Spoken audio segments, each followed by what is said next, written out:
Welcome back to the morning show here on Arise News. Still with us at our Abuja studios is former Commissioner of Police for the Federal Capital Territory, Lawrence ALOBI. Thank you for staying with us. Now, before we went on the break, we were talking more on police reform. Now, protesters are still on the streets, and I wanted to go back on the catalyst for this outrage. You know, one of the issues that happened, I think, on Monday was the sporadic shooting of a young man in Surulere. You know, there has not been any accountability for that young man's death. You know, he was hit by a stray bullet.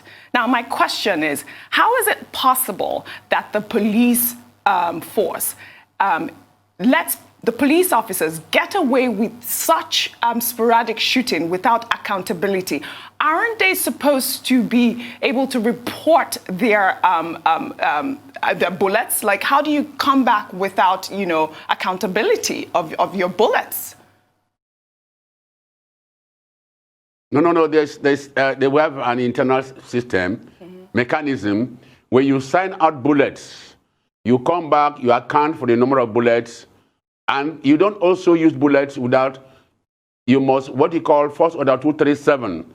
That is a policy directive that defines when a police officer can use his firearms. Right. And if you don't use your arms in line with that provision of that force orders, you breach the law. You're bound to be sanctioned. So that again, that sporadic shooting in Surulere, we don't know who did, because you know there was a clash between pro and anti-protesters. So we don't know who did, and until when it is investigated, we don't just assume that it was the police that was shot. I think we have to be fair to all concerned. The police themselves are there to maintain law and order. But again, you see, protesters, I want to advise our youth for their cause is very, very noble, very a great cause that will transform, reinvent in Nigeria, but they should apply wisdom. Because Section 45 of the Constitution also provides that when you have the right to protest, but when you protest, or whatever assembly you are doing begin to be a threat to national defense, peace and security, becomes a threat to law and order, public peace and security, public morality, and public health, and also if it offends the right and property of other people. So in that case, we should the youth should please confine themselves. The Constitution that gives the right to protest also are given the proviso how they can carry out this protest. So they share to make sure that protest is not snowball to become a threat to public peace and security, to become a threat to other people's life and property. So I think it is good that they should know that the law. You see, one thing we know is that in Nigeria, Nigerian scenario is that we emphasize more on our rights. We don't consider our obligation as citizens. Section 24E provides that it's constitutional to every Nigerian citizen to assist maintain law and order. And I'm happy that the youth have now want to assist the police by saying police reform. No more cosmetic reform. No more complacency. It is now action. That the government will not marry. The government is already implementing all the demands of the youth. The IG has banned SARS, and the committees are to be set up in the state panel to investigate, and even compensation. These are all, the government is actually responding positively to this demand. And it shows the government is also sensitive. The government has a listening ear. The youth also should have a listening ear. Life is based on principle of reciprocity. That says, he who goes equity must go to equity. He wants equity must do equity. So you too should listen to the government, have faith and trust in the government, and also have faith and trust in the IG, who has promised. He has told that no policeman should use force on any protester. And the police, I want to commend the Nigerian police force under this trying moment. They have been so professional. They have not been able to lose. They have applied principle of emotional intelligence. They have been able to control themselves and comport themselves. The youth should not allow anger. Anger, like Sigmund Freud calls about the id. It's an animalistic characteristic. So you should not allow anger to becloud their sense of reason and sense of judgment. They have done very well. Let them apply wisdom. Let them be patient. Patience is a virtue. Let them have confidence and trust in the government. The government has promised. And that for the right person to come out and apologize to Nigerians that, they are left with their mistake, I think it's commendable. And there is solely that it shows that the government itself is sensitive, and the government is willing to listen And the best help to give to everybody, a government that does not listen is doomed to fail. But this government is listening. The government is actually responding positively to all the demands, and the IG is also doing that. In fact, I want to commend the IG that it's one of the best IG we've had in this country. It is during its tenure that all these innovative, these dynamic things are happening. The police trust fund, community policing, he had a broad-based consultation with traditional rulers, with governors to make sure for them to understand. And then even the police act, which are touching us, that is homegrown. So I think it's a great thing that's happened in this country. And I'm sure at the end of this exercise, Nigeria will be able to enthrone moral leadership and moral followership, be able to enthrone between the Nigerian society a police force that is public friendly, that is professional, police force that is well motivated, and the citizens are police friendly too. Life is based on principle of reciprocity. The police should appreciate that they are there to serve, and the public should ensure that the police is there to serve them. They should, like I said earlier, two things in human life. Life and property. He who protects their life and property should be loved and appreciated. Even the Bible says, "Blessed are the peacemakers, which shall be called children of God." So I think the police should be appreciated and encouraged. I like that you mentioned that. I'd like to take you back to a year ago. You had an interview where you actually said that changing SARS or rather breaking out or disbanding SARS is not going to change the police. It's actually just going to be giving a different name to the same kind of people. Those were your words exactly. This was in an interview with leadership newspapers. And we've seen time and time again, you mentioned about investigations. Now, we've seen time and time again situations where police officers are being investigated. And during the period of investigation, a specific example that has been trending on social media is the case that happened in Anambra State, CSP James Nwafo, who was being investigated for several allegations in the year 2012. And in the year 2018, when he retired, he was picked up by the Anambra State governor for a position. Now, he has been sacked as a result of the outcry on social media, but there was a particular report that people were told was being investigated that bordered on certain atrocities, extrajudicial activities that he had done. But during that investigation process, that's all it was, investigation. So the big question is this really going to change anything? One, do you still agree that changing SARS to SWAT is going to be the same people with a different name? Because that is what you said. And secondly, what are your thoughts on the police, probably not wanting to really reveal the names of the people that have been involved in certain situations? As usual, when they're suspects, we often see them paraded in the media. But with the police officers that are, being accused of being involved in some of these atrocities, especially during the protest that the Lagos has begun trial for, we haven't seen any of their pictures. So would you say there's also this curtailing or protecting of the police as one of our own? What are your thoughts on that? Not at all. The police don't ever conceal, or you can never have an unknown policeman. The police were that institution that does not conceal, shield its officers. They have a procedure, and because it's discipline is key and central in policing. Because with that discipline, you cannot predict. With discipline, can find some high reliability, how dependable a person is. So I can assure you that the Nigerian police force will ensure that.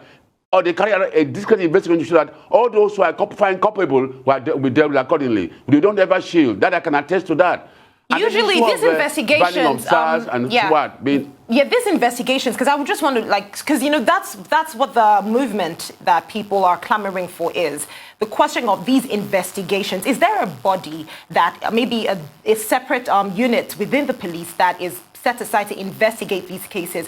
Seeing as you're a former commissioner of police, would you please just enlighten us on how some of these investigations are carried out? And usually, what's the duration like, depending on the situation? And usually, what's the outcome?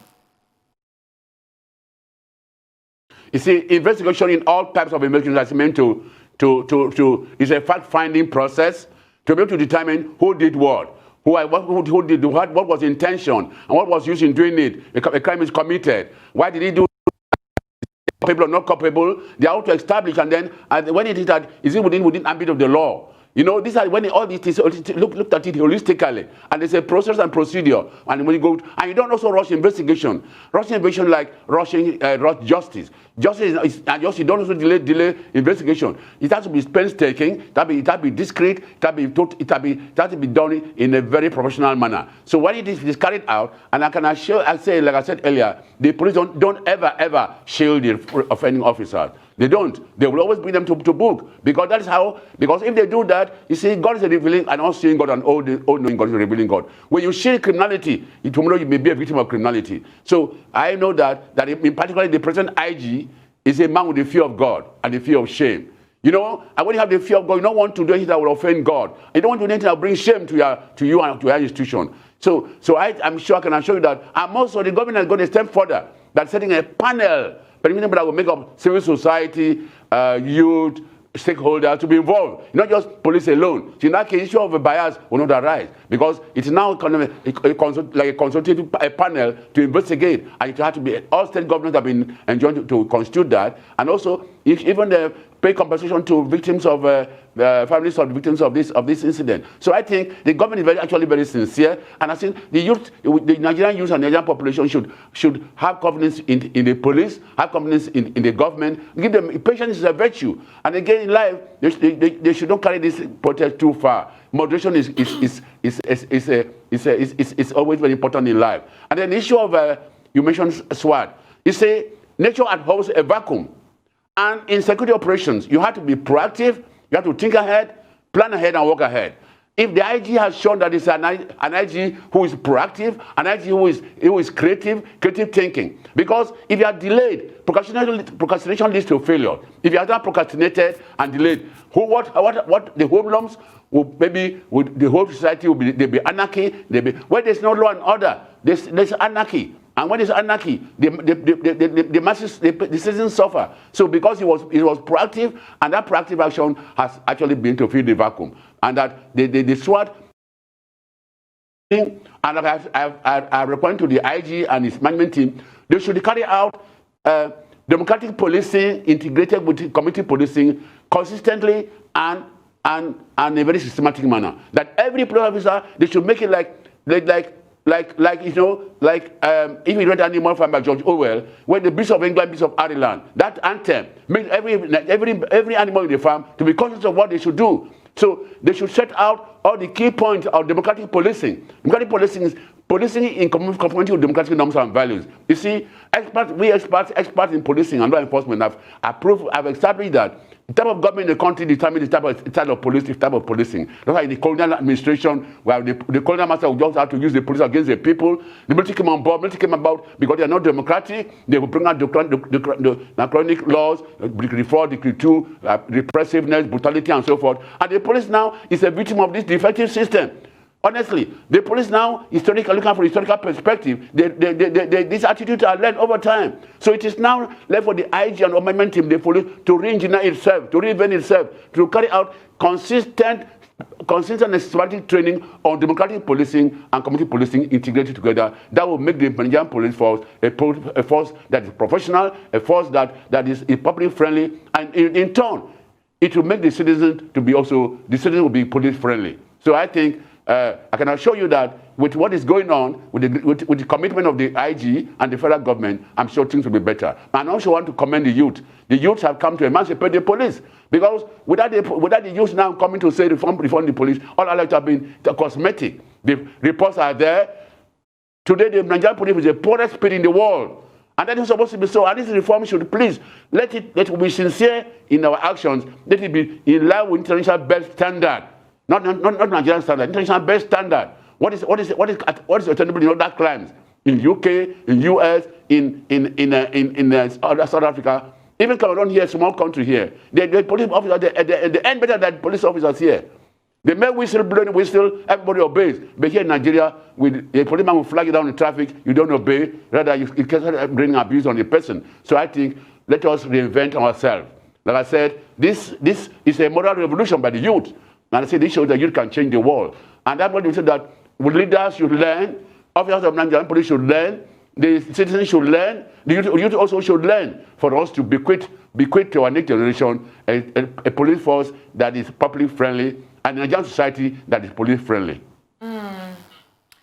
Thank you very much, former Commissioner of Police, Mr. Frank ALOBI, for joining us on the morning show today.